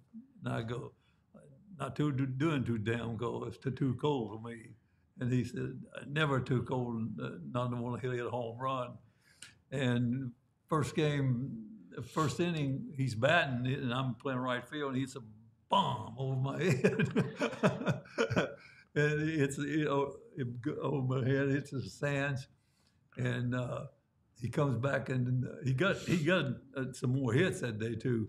I went 0 for 4. It's comfortable 0 4. We got on a bus to leave. His bus is parked. Our bus is parked here. His is on here.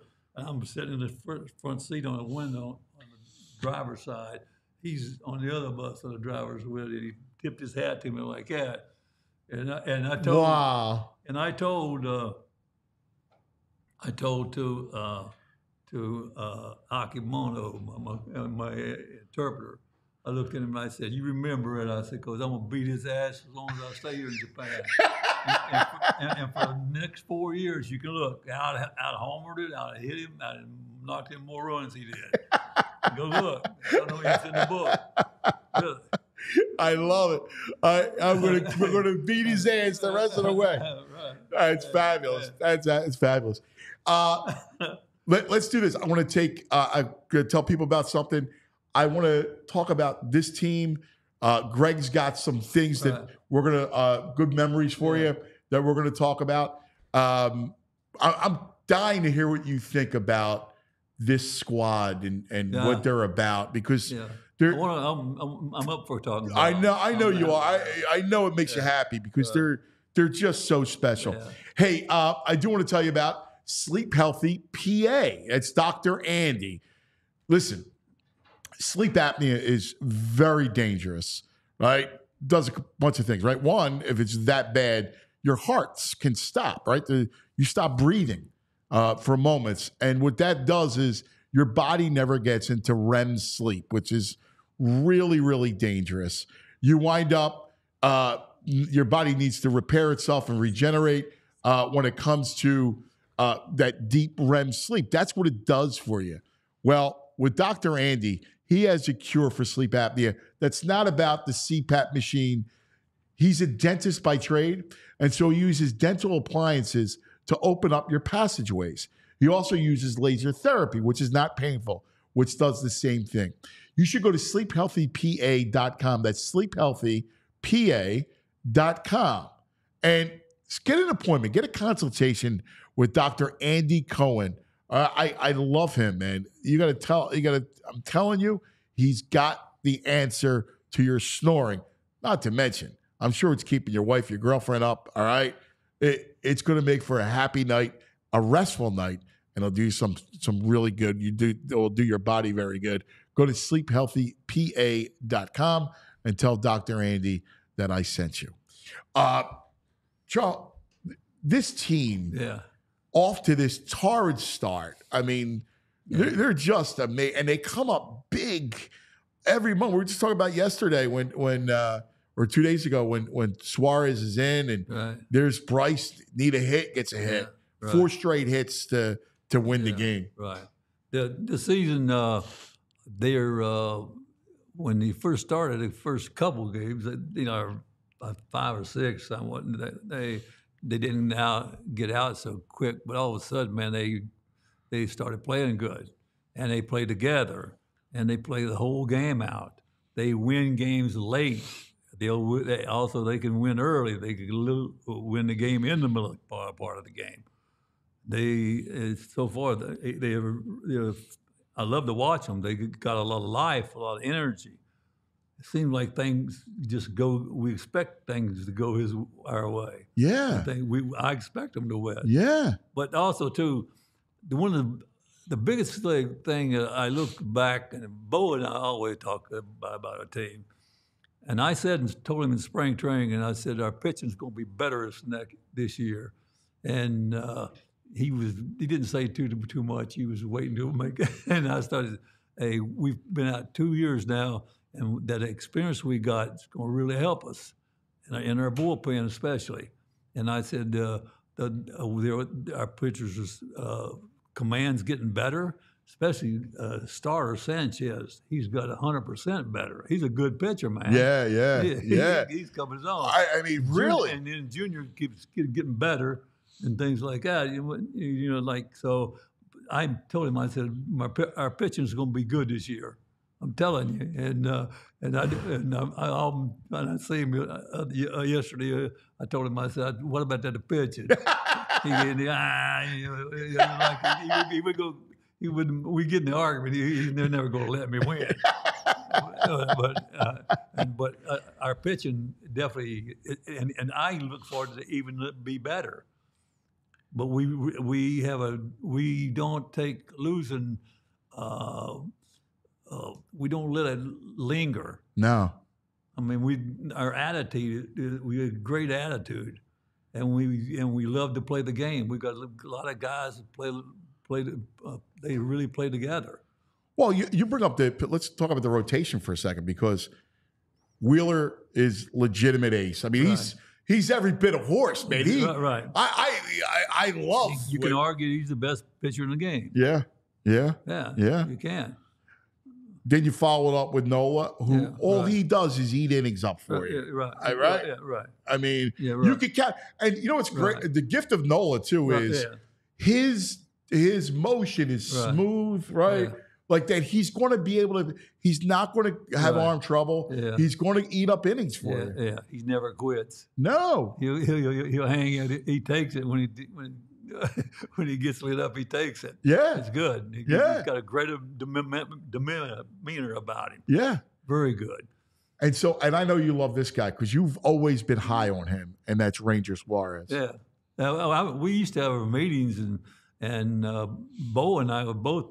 I liked him as a starter, and I'm not front runner neither. I like him as a starter because he didn't have experience down the bullpen, stuff like that. And if he made a mistake in the game coming out of the bullpen, you usually lose the game. Yeah. And I always thought this guy's good to go 5 or 6 innings every time he pitches, but he's good. He's crafty. And he's got a lot more experience now, and he's more solid as pitching. He's smooth. He uses both sides of the plate. Yeah, his command's really good. Yeah. He's real. And he also, it's amazing about demeanor. Yeah, his demeanor on the mound too. He's so calm. Exactly. Yeah, right. And if you're playing behind a guy like that. That means a lot. Right. Like you see a guy that with that kind of demeanor, that kind of calmness on the mound. He gets the ball and throws it. Like the catcher puts something down, he throws it. Really, you could tell. I mean, and he's become really good.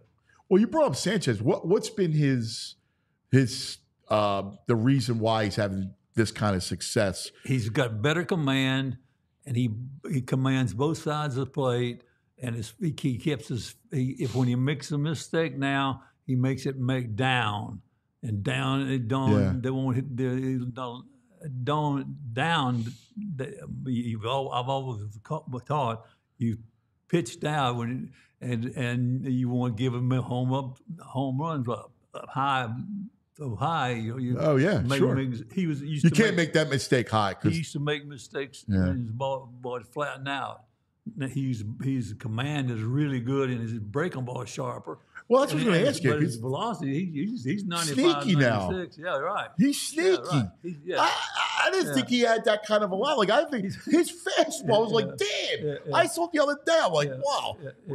He's throwing 95, and I'm going. I didn't remember. I always thought he was around 92, 93. Yeah, I used to say hello to him, and tell him he's doing good. He kind of go. I said, "Hey, look, man, you can talk to me." No, he was like. That's fantastic. And their bullpen. How about Strom? Like Strom's evolved into a really good reliever. Same way, our bullpen has got experience, and they're improving, and they keep improving. And then we always had talent down there.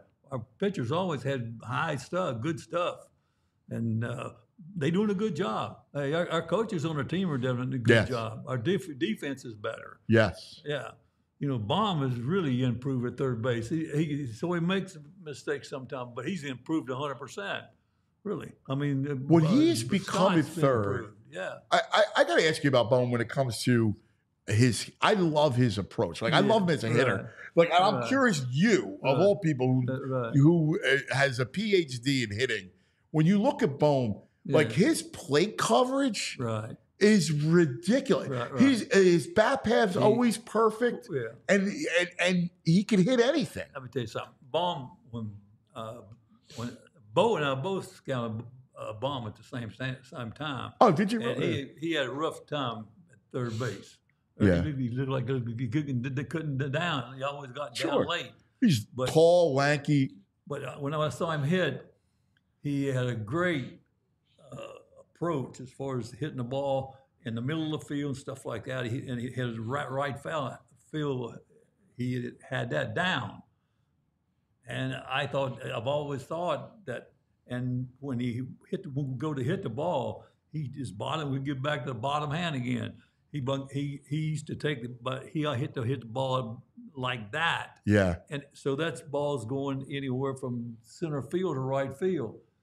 So he's got that swing down. Now the adjustment he has to make, and he would do it. He's doing it.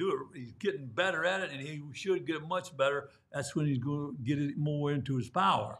His power is like actually all he's got to do is make sure that he hits that's the angle of the bat and things like that.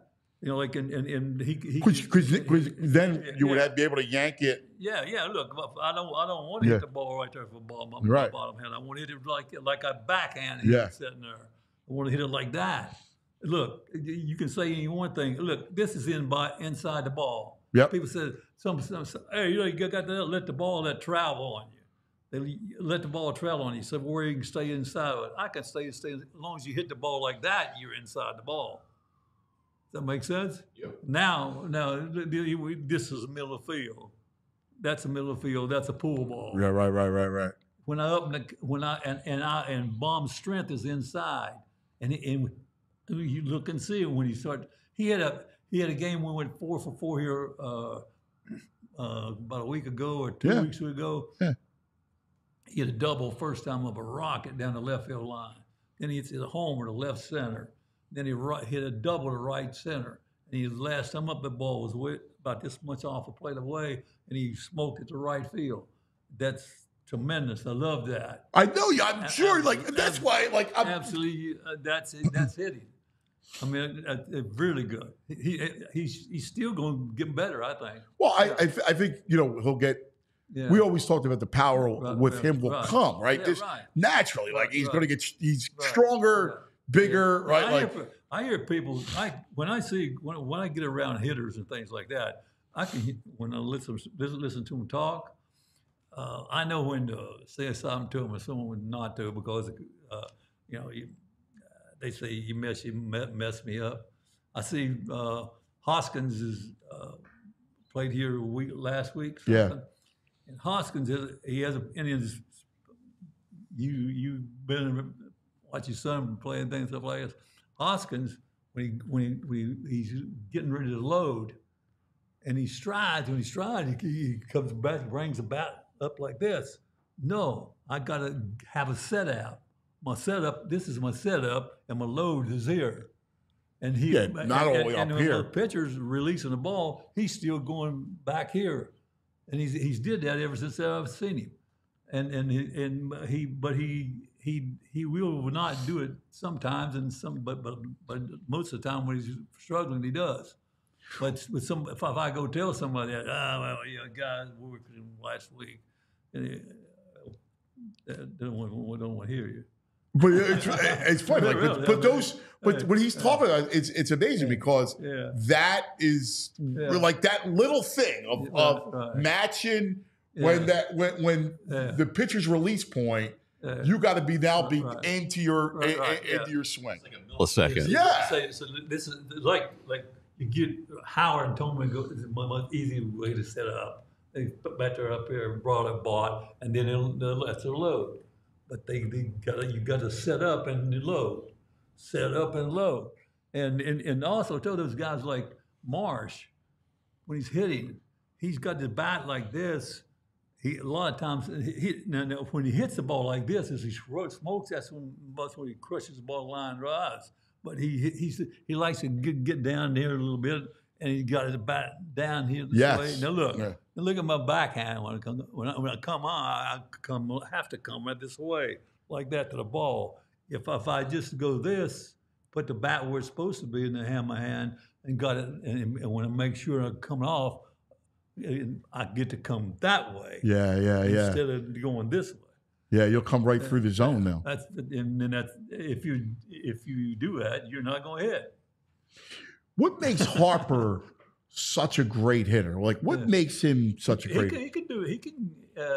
He can do sometimes if he grips a bit tight. You see, Harp swings. He swings hard. He's violent, but at the same time too, like. And he's quick through his zone. Like he's got fast hands. Yeah, you can tell. Yeah. He's got the package. When he slows it, best Harp I seen Harp hit when he got hit.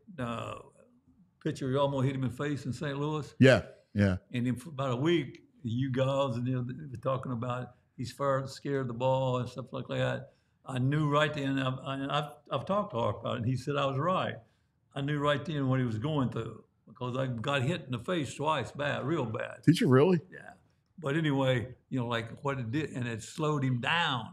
And what he did, he made sure he seen the ball. He stayed on the ball, and now he has to use hands more, so he loosen up. When you loosen up and use your hands, you get stronger than you think you are. And he started hitting the ball a lot. He line drives to left field. Right. And then when he started hitting the ball middle in right field, same way. Does it nice and easy? Does it take a moment for you, like when you get hit like that in the face? Yeah. And we're talking about my 98-mile-an-hour fastball. Like there's no joke, right? Not like okay, we all got hit in Little League and everything else. Right. How long does it take to get back to yourself? Like just to. I was never scared. Right. As a matter of fact, I'd get closer. Yeah. But I came out of hospital. And I was there for about a month or something in Japan. They'll keep you in the hospital in Japan if you got a toothache. Oh, really? I come out of the hospital, and we were we in like champion. We can clinch when my first at bat. And my manager sent me up to play with the bases loaded, 2 outs, a hit off this guy, and I got in there and had this helmet on my. Oh, right, the protective. I took a swing and took it off because I couldn't see the ball good, and I reached down and got my old helmet and hit a rocket to right field, break a ball. That's fabulous. You got a picture of that. You do? All right. So let's take a look. This is VG's got some pictures. But this is one I just grabbed. This is him with that mask on, right? It's like a football mask. Yeah. Actually, at the same time, we got that. They got that off of Rosinski. Played Baltimore. He got hit like that. Oh wow, that's how they got it. Designed that for him. It still looks like the ball could. Still looks like the ball could fit through there. Yeah, I'm sure it can. I felt the same way, I think. But I would see shadows of it when I would look at the ball. Wow. So I took it off, and I used it one at bat, and one pitch, and then I took it out, and then a guy that hit it put us into the World Series. Wow, that's wild. By the way, this portion of the show brought to you by Rite Aid Pharmacy. Visit your local Rite Aid today. Stock up on allergy relief or catch up on immunizations for RSV, shingles, and more. Walk in and schedule a vaccine appointment at riteaid.com. So, Schwarber. Yeah. What is it with Schwarber and June and the power? I mean, the numbers, Skip, are unbelievable with Schwarber and June. Is it just hitting season? Is it that simple? I remember in Schwarber when he was a junior in college, and then I saw him when he was a senior year in college. That year, I thought I thought he had the best swing of anybody I've seen in college. Wow.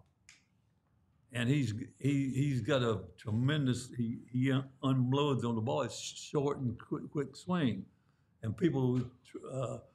He's compact, and even like I know he does enough where I'm kind of scared to tell him something about it, hit him because I like the swing. So you leave him alone because by the end of the year he's going to have 40 or 50, and he's going to have 100 runs scored, and he's going to have 100 walks, and he's going to and he's going to do what he's supposed to do. He's going to his run hit ratio will be up or right. He'll knock in 100, he'll score 100. And then when Thompson started leading him off, I thought, nah, but actually it didn't take me long, because when I watch him hit, what happens is he can put one on the scoreboard quick, and he can walk and things like that. Is he your typical leadoff hitter? For me, I would say no. But at the same time, for our team, he works good. Right. And somewhere else, he can go anywhere and work good. He's got a short cork. He's got one of the best swings in baseball, and he's got a Babe Ruth trot. Yeah, he does. He does. He does have a Babe Ruth trot. But to your point, the home run he hits 2 days ago to make 3-2 on the comeback game, he gets in that thing was a thing of beauty, but it's short, man. It's amazing. You would think when you generate that kind of power that you have to start here and then get that. But he's just short, boom, and the thing just shoots off his bat. Exactly. He doesn't have a long arm. No. But he's powerful. Yeah. And he's good. He's always had that short swing. I saw him hit a ball one night in college, senior year, against Louisville. They were getting beat 2-1 in the bottom of the ninth and 2 outs, and this coach for Louisville went out and put a little left-hand pitcher in, and he threw him got ahead of him 2 strikes, and threw him a roundhouse curveball they call it what do you call it? Sweeper now. Yeah. He hit the ball in center field, and I was sitting about 4 rows up in the stands, and I got up and came down there where the dug is, and that ball was still in the air. I'm telling you, I talk about him about that all the time. Yeah, damn. Yeah, he likes that when I talk to him too. He like that, I can see him loving. I can see you and him being perfect. But no, I mean rocket. Good, won the game. That's fantastic. I never will fit go to the games, and I used to like to go to Indiana's games. They have hot dogs this big, and they got the Franks about this big. Really? I didn't eat any. I didn't eat them, but everybody in the stands was eating them. I thought, you got it. Well, people don't know that you used to smoke the meats. Right. Right? Back in the day? Yeah, I'll show you. I'll show you when you come see me. Yeah. I love that. Yeah.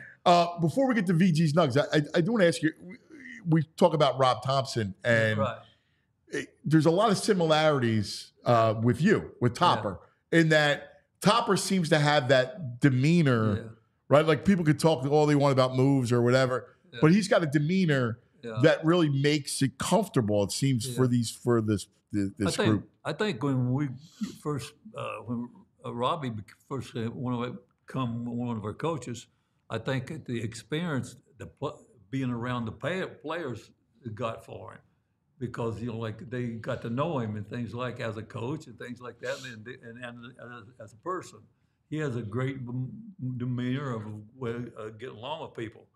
He's actually way quieter than I am. I'm more open when it comes to coming, getting on you or something like that. But Topper, he's got his style, and it's good. I like it. I mean, I'm happy for him, and he does a great job. I mean, the players like playing for him. And I think this whole organization, and one thing about you feel great about is that they're a first-class organization. Yeah. Everybody wants to play here. Yeah. The fans they love the fans and the reaction. Right. But I think when John Middleton took over, it started. You had Dave Dombrowski, who you've known forever. Yeah. I mean, they've established as a really good world-class organization. Yeah, right. I think it definitely, as far as Dombrowski's aggressive. Yeah, I like that part of him. like when you need somebody and he likes the player, he'll go in there and fight for you. Or those are the kind of guys that he wants to trade for. They're the ones that he really likes. Yeah, I can tell you. You guys always kind of. Hey, what would you tell like Castellanos? Like four-hit game the other night, like it's great, and we could almost always tell that when he starts to go a little off is when he starts to lunge a bit. Right. Well, and when he's locked in, you can see what kind of hitter he is. When he stays behind the ball, he smooths it out his swing. Like he. But that's the one to hit too much. So quick. He wants to. He don't think about slowing down. You'll be surprised how he's slowing if you stay balanced. Yeah. In a strong hitting position, how long you can wait and hit the ball. If I show you me hitting Japan, sometimes I see myself and I would just hit just nice and easy, like once with my front foot hit down. But I made sure I hit the ball out in this area. I wanted to do two things. I wanted to stay back and hit the ball out from my body. Well, because when you're hitting out of your body, you're getting power. I'm getting leverage from both arms. Yeah.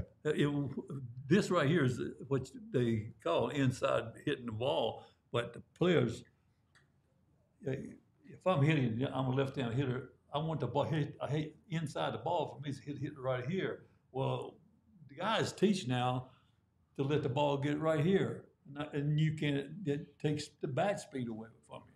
Yeah, well, you're not extending, and you become a push hitter. Yeah, guys can hit home runs nowadays and push a ball like that and push the ball out. But if you have him 10 more feet on the fences or 50 or 20, they ain't gonna really do that.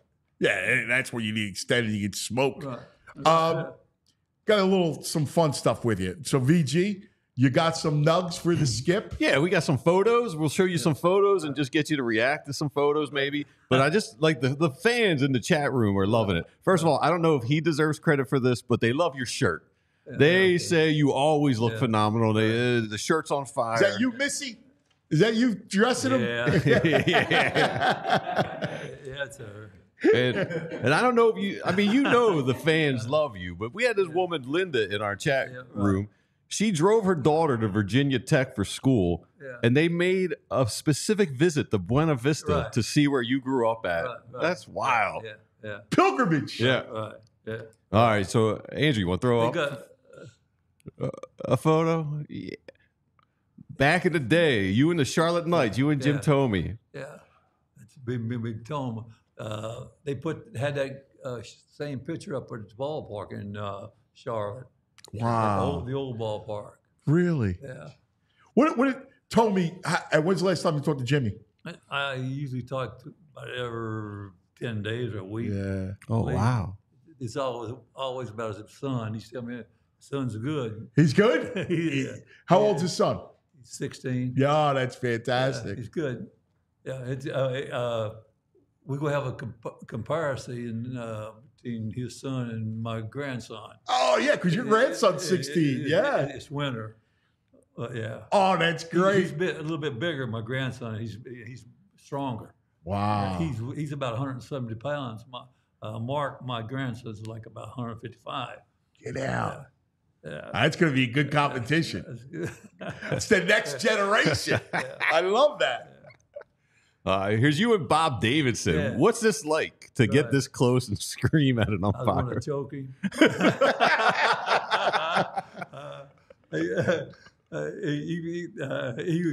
He got in front of the ball. He couldn't help it, but at the same, he was trying to tell me, "Well, I couldn't help it. The hell, he get away. What do you mean? It's costing us this game and stuff like that." I was bad that day.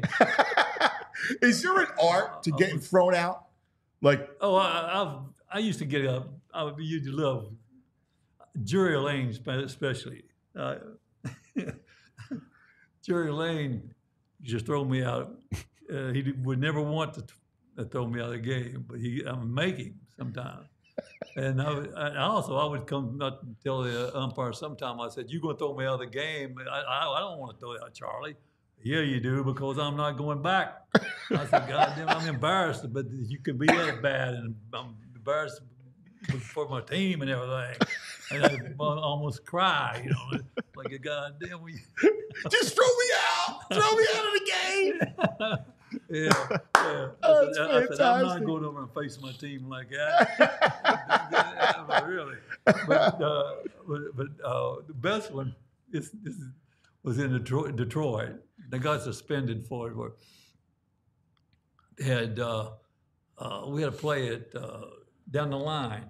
You know, a guy hit the ball. They hit the ball with the bases loaded. They hit the ball, and this guy, a kid down there he was kind of heavy kid, and he interfered with the ball, and they awarded the hit batter at third base and scored all the runs. So when I was arguing, I went to argue with Lane. I got hot, and they were like that, and I was arguing with him, and I turned around to go back to the bench, and I come back, and I said, yeah, another thing, you can tell your son down there at the ball boy, get him off the damn field. And I forget I insinuated how fat he was. And the next day, I thought nothing was okay. And the next day, when I come to the ballpark, the commissioner had talked to Frank Robinson, and they suspended me, and I had to have a conference with them the next day. No! Yeah, find me $10,000. Are you serious? Yeah. Oh my goodness! You brought the ball boy in there. But the ball boy's dad, I guess they heard about it, and he called the commissioner of baseball. And he got a. Oh my God! They called the commissioner of baseball on you because the kid was a chubby kid. Oh, that's great. That's fabulous. Yeah. What else you got? Yeah. What do you think about it when you see that? That hurts me. You and Roy? Yeah. I was very close to Roy. I think of Roy like Flash Jordan, close to Flash. He's like my son. Huh. He was special, man. He was very, very, very special. He's a grinder. Remember? I didn't never say nothing to him when he was pitching. When he did something good, I didn't say nothing to him. I just let him go. What was it like when you went out to the mound to talk to him? What would you say to him? I made sure I stayed right on him. But really, you could tell he didn't want to come out of the game. Mm-hmm. Like he look at someone, and I was when I first started doing that, he was upset, but that showed respect and things like that. And so therefore he would always, after the game's over, something he'd come in and Skip, I could finish that. And I'd say, yeah, you could throw another 50 pitches too, but right. So, but yeah, he was a gamer. Did you ever change your mind? Like, did you ever go out and talk to either him or maybe Cole or something and go, you know what, I'm going to give him this batter? Every now I might do it. Let me tell you something. If a guy's got a no-hitter and he's seventh inning or something like that, he's staying in a game. Yeah. He's going to get to go to 130. Yeah. Yeah, I believe that too. Really. Yeah. Because he's better than what I'm bringing in the game. Really. Was he the hardest pitcher to remove from a game? No. You could tell you definitely wanted to stay out there. He had trouble when he'd get mad and come off, but he was always great. He was tremendous, really. It is the day of his perfect game. Yeah. Did you know it? Did you feel it? Like that he was in Florida that night? That there's no way that they were going to touch him? I saw the one perfect game he threw in Florida was different from the one he did in he put against Cincinnati. Cincinnati had all his stuff working. Florida, he threw fastballs for about 5 or 6 innings, and nothing but fastballs. He had a good fastball that day. He was throwing. He's just cranking it. Yeah. But then the last out of the game, kind of the guy who's the third baseman. I can see him catching the ball right now. He made it look tough. Oh no! Yeah. Pedro Phillies? Yeah. Oh, Polanco. Yeah. Oh, Polanco. No, it wasn't Polanco. It was who was it? Phillies. Who else played? It was the guy's coach with I think the Yankees now. Yeah. Infielder, right-hand hitter. Yeah. Oh God. All right. We'll look at. You got it. No. Yeah, but anyway, he made a turn like this, and he caught the ball back behind him, and then turned completely back around the other way. And I thought, Oh man. Oh my God. Oh jeez. He was He gave us a watch. I've never wore it. He gave us a nice he give us an expensive watch. Wow. You got all. Had your name on it and everything. Did it really? Yeah. Oh, that's amazing. Yeah. What was the relationship? Him and Chooch. He loved Chooch. Yeah. He loved the Chooch. Actually, he let Chooch call the game. Wow. But Roy and Lee and Hamels, they definitely helped develop Chooch. I think it. Yeah. Because they were easy to catch. Yeah. Really. Yeah. Chooch was a good catcher, man. I mean, he was as a good catcher where was in the big. Wasn't he a second baseman in the minors? Yeah. Yeah. That's amazing how he became. I like Chooch. I used to play with Chooch all the time. I'll tell you a story. Chooch was in a year, first year, 208, first game of the playoffs. Chucho, he came in my office and said, my arm's hurting. I said, what do you mean your arm's hurting? I said, you don't want to play today? My arm hurt, Charlie. I said, your damn arm ain't hurting. Get out there and play. You're going to play. And I went and I followed him on back in the locker room, and Coach was right beside him. I said, well, listen to this. Coach said, I can play. I said, shut the hell up. And he played. And the first time up, he got a big hit. It actually got a good hit to win the game, but also they threw 2 guys out or something. Oh my God! And after the game, after it was over, the game was hitting all him, everything like that. He hit a home run one night. He hit a home run and won the game. And he come, and I went to hit him like that, just play with him, and I full punched him in the gut. And he done it, go, listen, and he says, you hurt me. I said, I didn't hurt you. He said, okay. He said, tomorrow in the paper, the manager knocks out the catcher. Oh my God, that's priceless. I'd always play with him, and I'd be talking to him, and he'd be backing up like this. He'd say, "I know scared of you. I know scared of you." And I'd be coming at him. I said, "Well, what the hell? Stand still, and let me get to you." Oh my God! You see, Greg, why Charlie and I were always you guys are identical with this, punching each other and stuff. Yeah. I do that all the time. Yeah. So people are saying Juan Castro, was that the third baseman? Yeah. It was that too. Juan Castro, that's fantastic. But he made a good play, but he played it off to the side and he made it look good. Harder. I thought, ooh. You're like, oh my God, no, perfect game. How about this guy? What's this guy? Oh, in the piece, Ryan Howard. Big piece, easy. He would be playing good. Everybody be hitting with him. He'd have his head down like out, and I come around and you hit him. This guy's got your name on him, man. What are you doing? You can get him, whatever. I'm telling you, he hit more home runs That way, I can't tell me how many. Really? He'd be dead down. When he go bad, it started going bad. He'd wait after the game and walk with me up to my car, stuff like that, and I'd give him a little breast.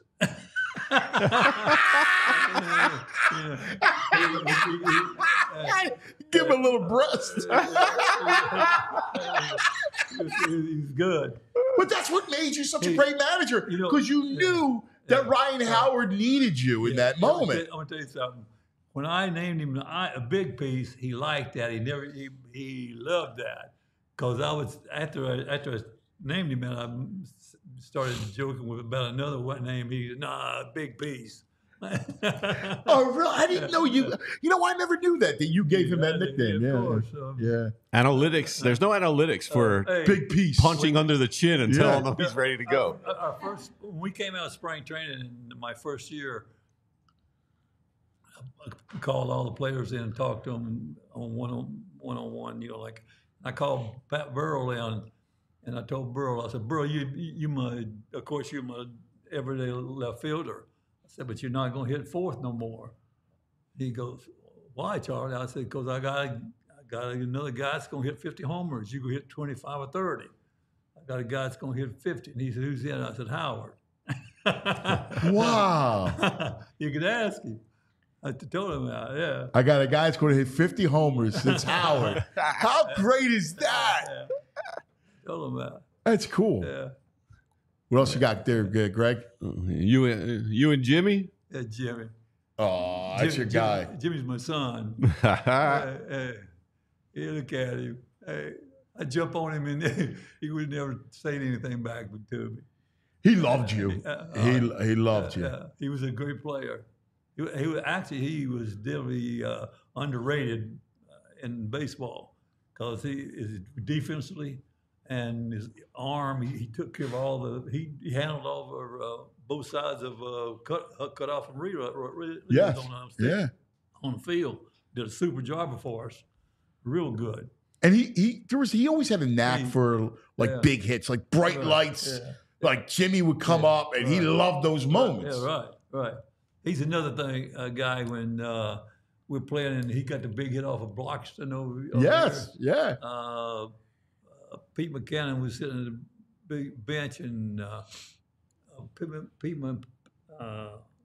Pete tell me we had a left center pitch hitter, Dobbs? Weatherby. Oh, No, wasn't Weatherby. It was Wes Holmes? no. Wes Holmes. Remember that name? Yeah. We had a guy pitcher. Dobbs. Who else was it left? Jenkins? No. This guy's. Whatever. We'll pick one. But he lives in Tampa.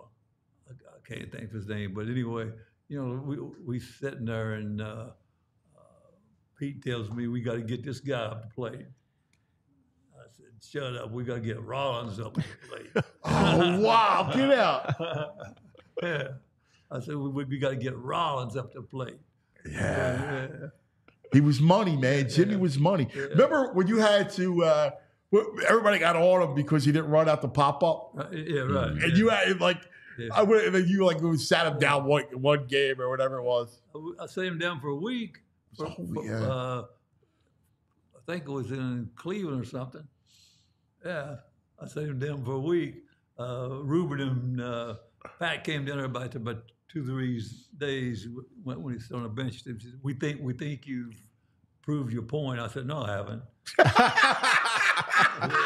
I said, "No, I haven't. I'm not ready to put him back in there yet." That's awesome. No, I haven't. It's fantastic. This is one of my favorite Phillies pictures of all time. Yeah, that's mine too. Yeah, you and that trophy. Yeah. The best moment. Yeah, without a doubt. I put the players and the fans. The fans I stayed in the dugout if you watch, and I wanted to see how the fans gonna react. That was super, really unreal. It worked out great that we had that resumption of the game. Yeah. Because it was like, it felt like we only had to play a couple innings, and then it felt like we had the whole night. Like it was, it was still the most bizarre time ever. I think sometime that I kind of think it's good that we won that World Series. Yeah. Because I know. I know. Thank God. Yeah. This is one of my saddest Phillies photos ever. You remember this? Walking down the hall with the Wawa bag. Yeah. Heart medicine. That always, it was funny. Greg said to me, he goes, that always makes me sad. Yeah. I know. And I was like, I was so mad. You know what was funny? I went, Missy, what was the luncheon I went to that night? Yes, you got a luncheon. Dinner at Capitol Grill on a Ruth Chris with somebody, what was the program? Yeah. And I'd already been fired. But it's all right. I mean, I could take it. I think we did the show. Didn't we do the show like that next day or 2 days later? It might have. Yeah, maybe. Yeah. All right, one more. All right, one more. What do you think about this guy? Larry Bow. Those my two. Friend. He's my friend, man. I know him in and out. He's good. He's good. I love talking baseball with him. If I'm gonna have a dinner with somebody, it's gonna be either him or Pat Gillick. Nice. He loves you, Larry. The two of you guys together is awesome. Actually, Pat and I used to we had some times, but I always have a lot of respect for Gillick. But then when I got off the field, I saw things about how people treated him and things, and everybody loved him. I might have been the only guy in the world that ever said something bad about Pat Gillick, and I apologized to him too. Missy heard it when I told him that one time, didn't Missy? And I apologized to him. I might have been the only guy in the world that ever said something bad about him. Wow, that's amazing. That's amazing. This walk down memory lane brought to you by Rite Aid. Back in the day moment, go to riteaid.com and check out your nearest Rite Aid pharmacy for all of your favorite goods. Skip, if I had to ask you, you could go to dinner with 3 people, right? Now, the greatest baseball players, the greatest baseball in your mind, who would it be? Like, who would you love to pick their brains in the history? You can have Babe Ruth, you can have Jackie Robinson, whoever you want. Definitely, I would have. I've already picked Williams, so I eliminate him. Babe Ruth or Willie Mays, Hank Aaron. Yeah. How great was it? Like Hank Aaron is almost one of the underrated Hall of Fame of all the great players. Hank Aaron never gets his due, and that was amazing what he did when he broke the record. The attention he gets is his stats, but as a prestige hitter, that you don't everybody talk about him. Yeah, he might have been the best of all of them. Wow, I'm telling you, he was a great. Did you know him at all? Yeah, I like him. Yeah, he's good. That's cool. Yeah, I got to tell you, this is it's such a treat. So happy that you look great. Yeah, it's great to see you, man. Man, you're the greatest, brother. Yeah, you're the greatest. Yeah. Listen, I hope everybody enjoyed this.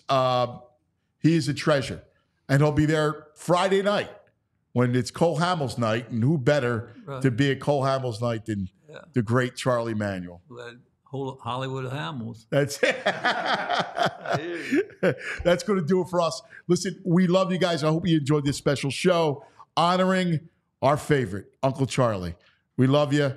We'll see you in the morning. Thanks. Thanks. We all silly like the mayor.